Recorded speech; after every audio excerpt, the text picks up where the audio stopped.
Hello' friends, আপোনালোক সকলোকে জানো আহক ইউটিউব চেনেললৈ স্বাগতম জনাইছোঁ। বন্ধুসকল, আজি আমি আলোচনা কৰিবলৈ লৈছোঁ গণিতৰ ত্ৰিভুজৰ সংখ্যা উলিওৱাৰ সহজ পদ্ধতি সম্পৰ্কে। তো বলক বন্ধুসকল, পলম নকৰি ভিডিঅ'টো আৰম্ভ কৰোঁ।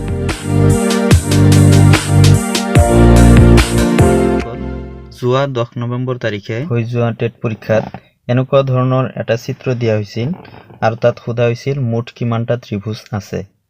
ইয়াত আসলতে মুঠ ত্ৰিভুজৰ সংখ্যা হ'ল মুঠ ত্ৰিভুজৰ সংখ্যা হ'ল 21টা। তো বলক কেনেকৈ 21টা হয় আমি হিসাব কৰি চাওঁ। ইয়াত চাওক, বৰ্গৰ ভিতৰত বা আয়তৰ ভিতৰত কিমানটা ত্ৰিভুজ থাকে, কিমানটা ত্ৰিভুজ আছে সেইটো উলিয়াবলৈ আমি প্ৰথমতে চিহ্নিত কৰি লৈছো কেইটা বৰ্গ আছে। 7, 8। ইয়াত চাওক মুঠ 8টা বৰ্গ 8টা ত্ৰিভুজ আছে। এতিয়া 8টা ত্ৰিভুজক আমি দুগুণ কৰিলে এই বৰ্গটোৰ ভিতৰত থকা মুঠ ত্ৰিভুজৰ সংখ্যাটো আমি পাম। 8 পূৰণ 2 সমান 16। এই বৰ্গটোৰ ভিতৰত আছে মুঠ 16টা ত্ৰিভুজ। এতিয়া চাওক, ইয়াৰ ওপৰত আৰু দুটা ত্ৰিভুজ দেখা গৈ আছে। এই ত্ৰিভুজ কেইটা কিন্তু এইখিনিৰ লগতে যোগ হৈ আছে। আৰু ইয়াত চাওক, এনেকুৱা আৰু এটা কিন্তু ইয়াতো বৰ্গক্ষেত্ৰ হৈছে, বৰ্গ এটা হৈছে। এই বৰ্গৰ মাজত কিমানটা ত্ৰিভুজ আছে সেইটো আমি উলিয়াই ল'ম। 1 2 3 4। ইয়াৰ ভিতৰতো 4টা আছে, গতিকে ইয়াৰ ভিতৰত থকা মুঠ ত্ৰিভুজ হ'ব কিমান? 4টা। 4 পূৰণ 2 সমান 8টা।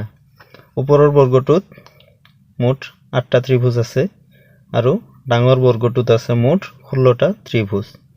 তো মুঠ ত্ৰিভুজৰ সংখ্যা কিমান হ'লগৈ? 24। কিন্তু আসলতে ইয়াত 24টা আছে জানো?